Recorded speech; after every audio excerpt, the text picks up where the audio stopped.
Hello, pre-AP kiddos. Mr. D here. We are going to begin our last lecture on a separate piece. We're going to do chapters 12 and 13.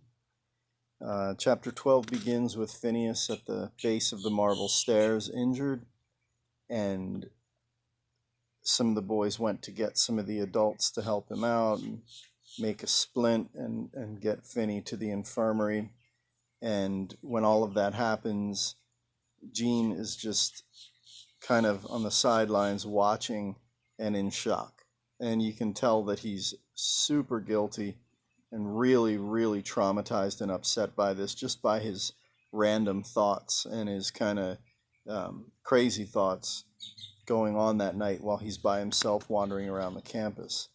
Well, Gene eventually gets himself over to the infirmary and he pushes open one of the windows, scares the living daylights out of Finney, and he says to him, Finney, I came here and Finney immediately goes on the offensive where he's like, what, you want to break something else in me?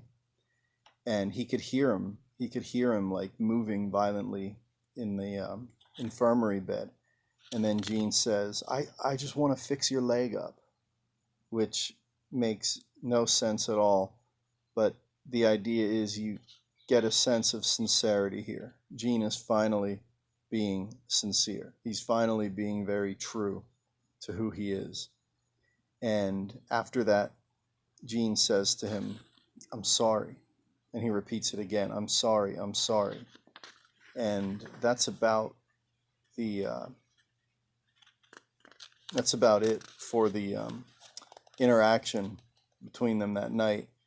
And Dr. Stampole tells Gene at a later date, hey, bring some of Finney's toiletries and things by. It would do him some good to have a friend here and to see somebody. And again, Gene immediately is thinking that Phineas is going to accuse him and it's going to be really harsh. And the war comes up again where Gene thinks, I'm just going to read this part. He says, the newsreels and magazines were choked with images of blazing artillery and bodies half sunk in the sand of a beach somewhere.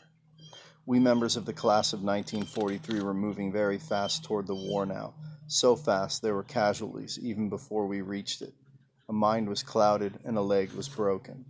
And then he finishes off trying to calm himself down, building up the courage to face Finney, and he says, my brief burst of animosity, lasting only a second, a part of a second, something which came before I could recognize it and was gone before I knew it had possessed me. What was that in the midst of this Holocaust? So he's trying to rationalize a little bit about what happened in the tree and say, that the conflict within the physical injury of Phineas, all of those sorts of things, he's like, that's just a very small, minor thing happening in the scope of World War II. So again, you could get a sense that he's trying to make himself feel better. So he goes and he sees Finney, and Phineas says to Gene, when he's standing there with his stuff, he says, put the suitcase on the bed here, will you? And then the narration reads, the tone of his words fell dead center, without a trace of friendliness or unfriendliness, not interested and not bored, not energetic and not languid.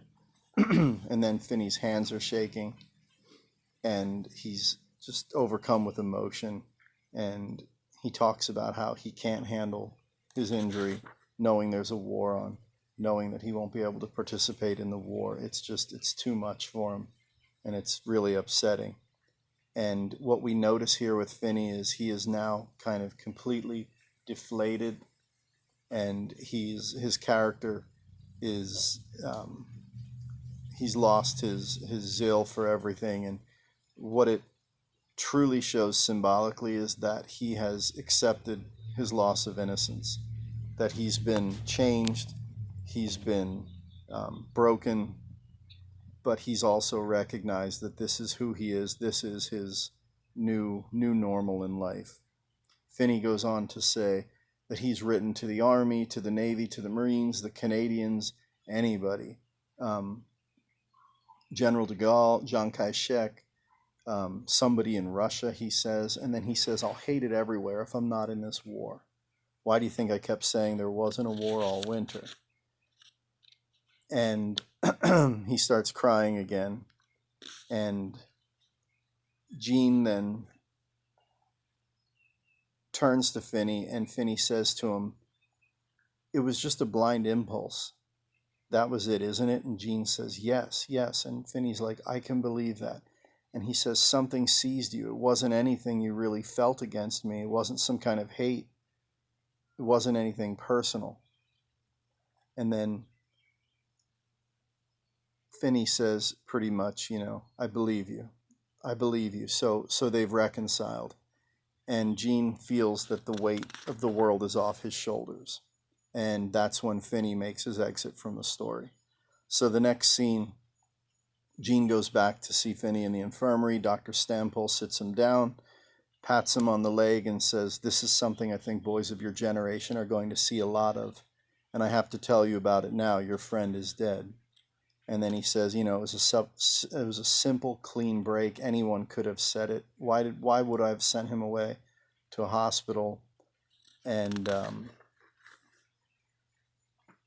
it gets shocking to a certain extent because of the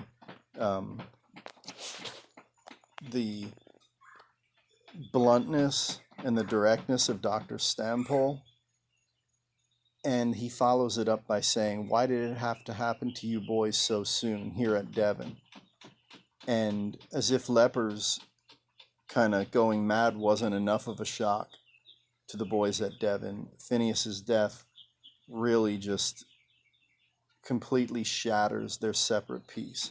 So think of their separate peace as almost like a protective bubble. Think of it almost like a shell over top of them, a glass dome. And all these little things happen throughout the year to put little cracks in it, little bits and pieces of the war kind of infiltrating their reality. And each character within the big dome over Devon has his own little dome, his own little bubble. So Leper Lepellier, his little, we'll call it a microcosm, his little peaceful place is nature. And we see him retreat to nature throughout the story, doing different things. And it ends up being nature that he views as being his connection to get into the war in a self-preserving kind of way. And when he finds out that that's not the true reality, his microcosm, his separate piece, his little bubble breaks, shatters. And we see the impact on him.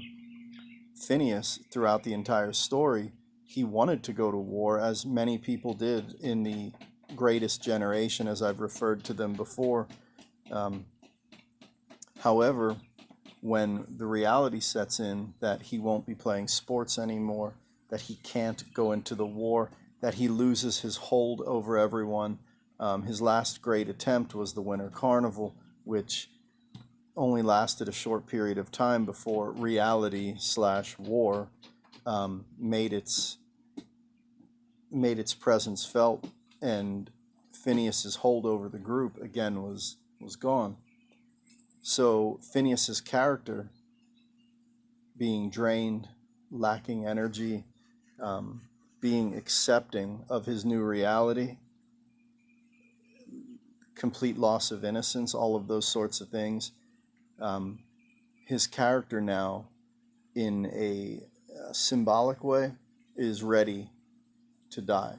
He's ready to be completely finished in the story. And the main reason for Finney's death, if you're John Knowles, is because Finney's death is the catalyst for Jean to go through his final transformation and change as a dynamic character.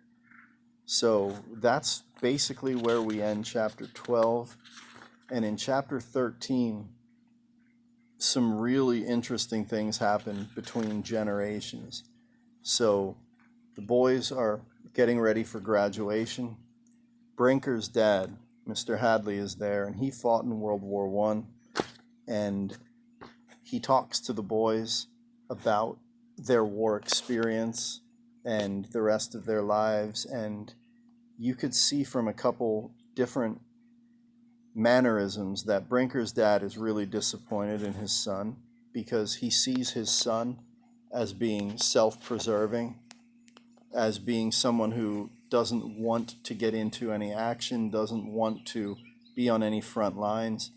And Brinker's dad just feels sad for these guys, and he kind of wishes he could relive some of the glory that he felt in World War One.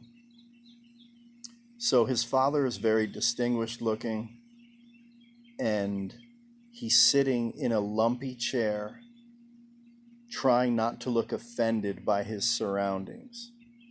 And the interesting part about that is just the idea that these boys flop comfortably into these chairs, yet Brinker's dad is not. So again, John Knowles is not only using the setting, but he's also using physical pieces within that setting. So Brinker's dad asks Gene, what service are you going to enlist in? He talks about the frogmen, underwater demolition. I'd give something to be a kid again with all that to choose from. And then Gene replies that he was going to wait to be drafted.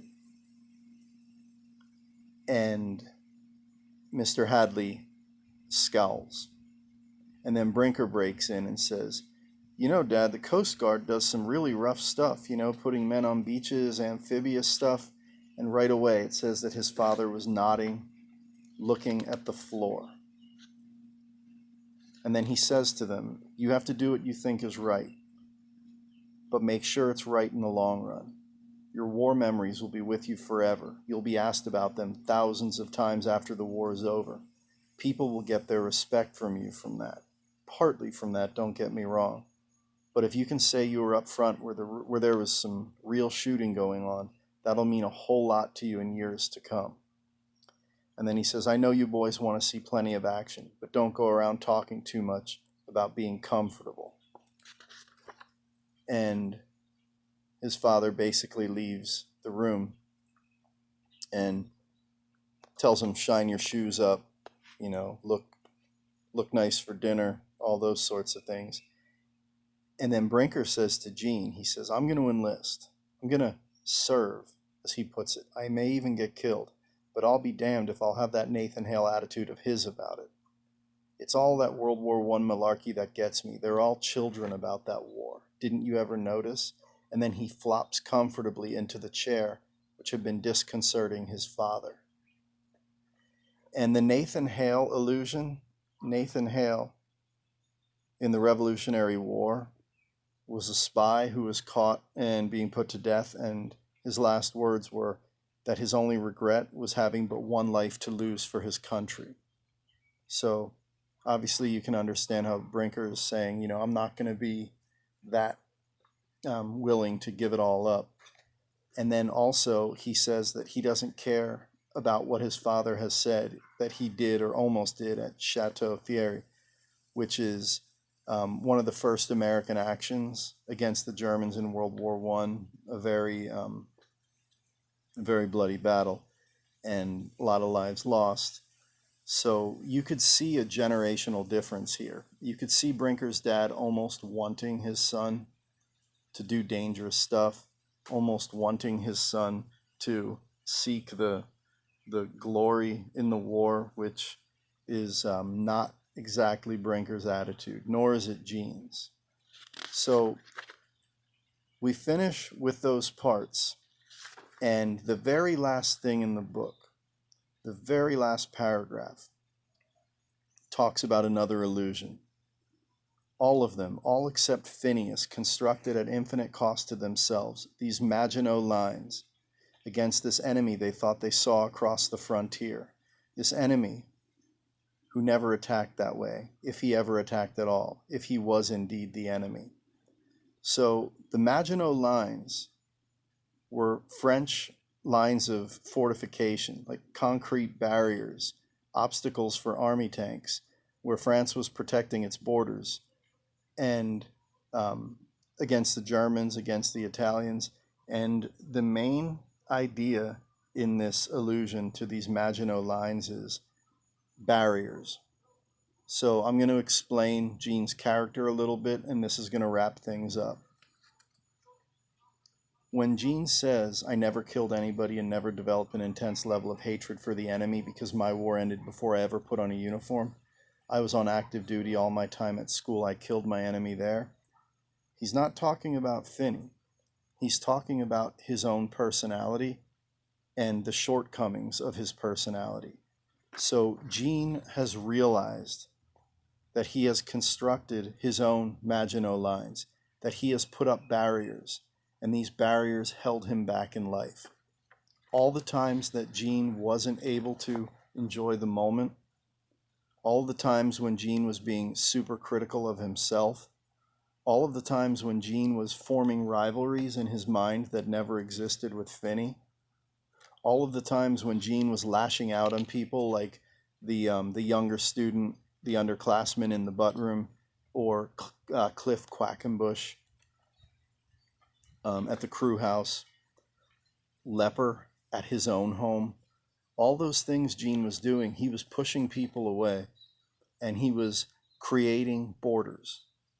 And he was doing that because he wasn't comfortable in his own skin.